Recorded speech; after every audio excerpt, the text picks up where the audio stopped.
Dans ce tutoriel, je vous propose de voir comment intégrer une forme, une figure ou un personnage dans un décor avec GIMP en ajoutant une ombre portée. Voici comment se présente l'interface de GIMP. Ici, on a la boîte à outils. Pour chaque outil choisi, en dessous, ici au niveau de cet onglet, s'affichent les options de l'outil. À droite, je n'ai gardé que 3 palettes flottantes, la palette des calques, la palette des tracés et l'historique d'annulation.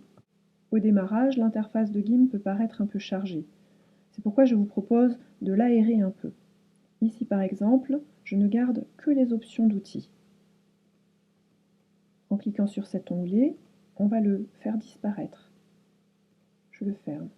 L'histogramme, je n'en ai pas besoin. Je le ferme également. De l'autre côté, ça fonctionne de la même façon.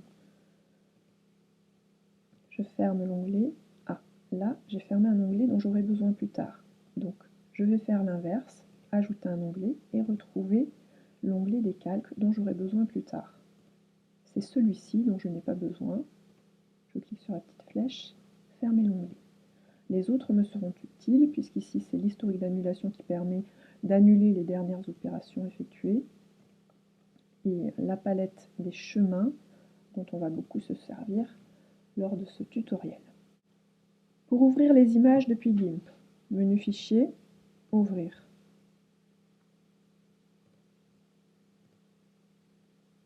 C'est un peu long. La première étape de ce travail d'intégration va consister à détourer cette petite figure avec l'outil approprié. Mais d'abord, je vous conseille de zoomer un petit peu sur cet élément afin d'être plus à l'aise pour travailler. Donc dans la boîte à outils, on clique sur l'outil Zoom. Alors par défaut, mon outil Zoom est en zoom arrière. Donc comme je vous l'ai expliqué tout à l'heure, à chaque fois que vous choisissez un outil, ces options s'affichent en dessous. Ici, j'ai besoin de faire un zoom avant, donc j'inverse le processus.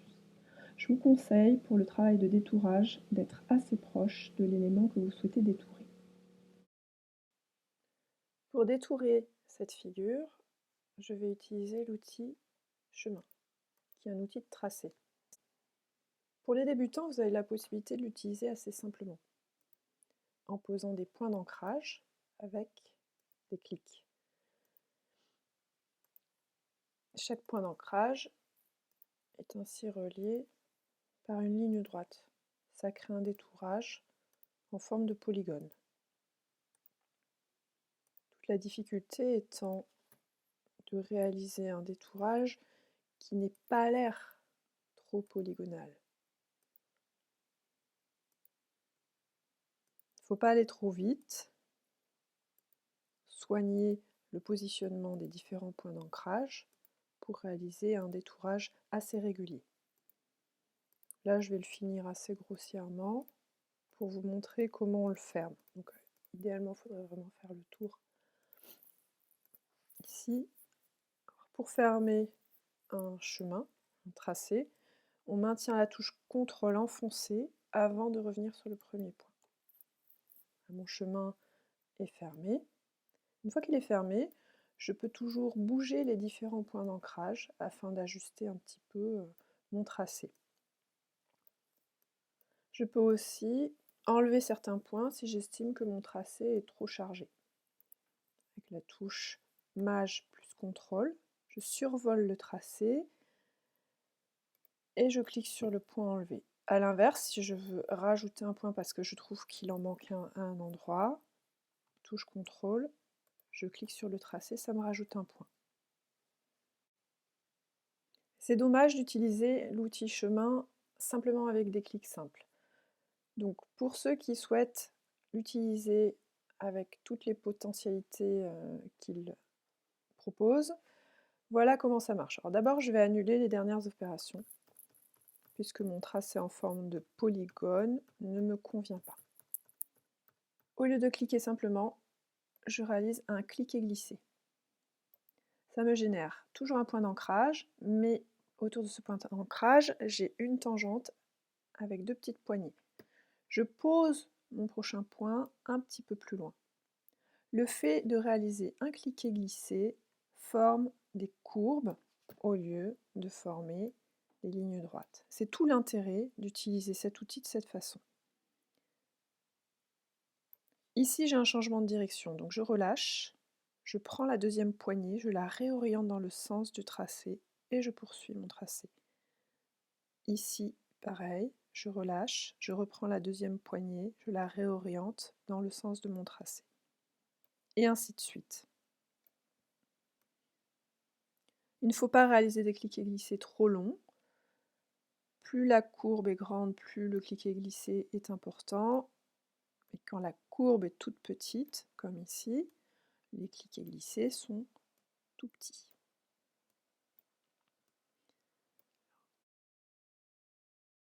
Et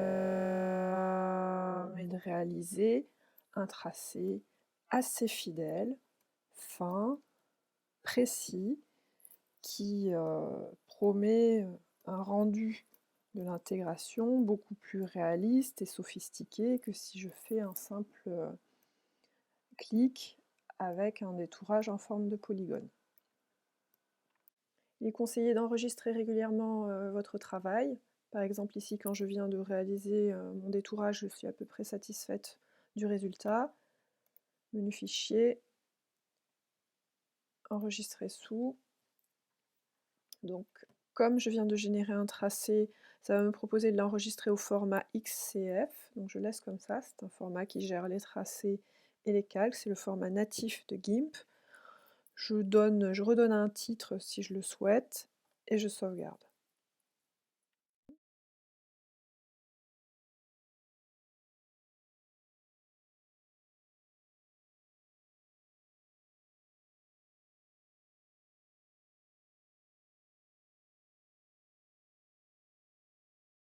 Pour l'instant, je n'ai réalisé qu'une partie du détourage de ma figure avec l'outil de tracé chemin. Je vais réutiliser l'outil zoom pour faire un zoom arrière. Comme je vous l'ai déjà expliqué, quand on zoome avant ou arrière, le tracé disparaît, mais il est toujours là. Donc onglet chemin, je double-clique sur la vignette, il réapparaît. J'ai besoin de pouvoir détourer les deux autres parties de mon tracé. Il est recommandé de réaliser le détourage du reste du corps de ma figure sur deux autres vignettes différentes. Alors, pour que les chemins soient réalisés sur des vignettes différentes, il me suffit donc de cliquer sur n'importe quel outil, que le chemin disparaisse, et de reproduire l'opération depuis le début, qui consiste à détourer le reste du corps. Je m'aperçois dans l'onglet des tracés que GIMP m'a créé une deuxième vignette qui correspondra à un deuxième tracé différent. Plus tard, nous associerons évidemment ces tracés, en tout cas les sélections liées à ces tracés, afin de pouvoir copier-coller les trois éléments ensemble. Même chose que pour le premier, je ferme en utilisant la touche CTRL. Puis je réajuste mes points en tirant sur les poignets, en tirant directement sur les poignets, en faisant bouger directement la courbe et éventuellement en rajoutant des points si je trouve que je n'en ai pas assez, en survolant le tracé avec la touche CTRL, je rajoute un point. Ici peut-être aussi qu'il y aurait besoin d'en rajouter un afin que la courbe rentre davantage. Voilà. J'ai procédé de la même manière pour la troisième partie du corps de mon petit dragon, en veillant à réaliser une nouvelle vignette de tracé. Donc, chaque partie de mon dragon correspond à un tracé distinct.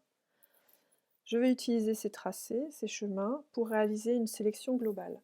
Alors, je peux commencer par celui-ci, avec un clic droit sur la vignette du chemin. Je clique sur Chemin vers sélection. Mon chemin se transforme ainsi en un détourage clignotant qui indique que je vais pouvoir prélever, agir sur la zone détourée. Il faut maintenant que je sélectionne le reste du corps de ma figure. Je clique sur la vignette du tracé de milieu du corps, clic droit, ajouter à la sélection. Je fais de même pour la tête, clic droit, ajouter à la sélection. Maintenant, depuis le menu sélection, je vais aller adoucir légèrement cette sélection à 2 pixels environ. On peut tester avec une valeur plus importante. Cette valeur exprimée en pixels correspond à un tout petit effet de flou qui va s'opérer sur la bordure de mon découpage lorsque je vais intégrer ma figure dans le décor. Je valide, puis je vais dans le menu édition, je clique sur copier, je vais chercher mon décor sur lequel j'avais déjà testé un petit collet, donc mon décor vierge, menu édition. Au lieu de faire coller, je vais un peu plus loin, cliquer sur coller comme, nouveau calque. Ici, mon logiciel vient donc d'ajouter ma figure comme un nouveau calque dans la palette des calques. Les calques, ce sont les différentes couches de l'image correspondant au nombre d'éléments qu'on a collés les uns sur les autres. Avec l'outil déplacement, je peux le déplacer. Je dispose aussi de tout un tas d'autres outils que je vais utiliser pour transformer ce calque, et notamment l'outil de mise à l'échelle. Avec un clic et glisser dans l'image, je fais apparaître cet outil. Ce qui est important, c'est de veiller à cliquer ici sur la chaîne qui permet de maintenir les proportions dans l'agrandissement. Je clique sur mise à l'échelle lorsque je suis à peu près satisfaite de la taille de ma figure pour son intégration dans le décor.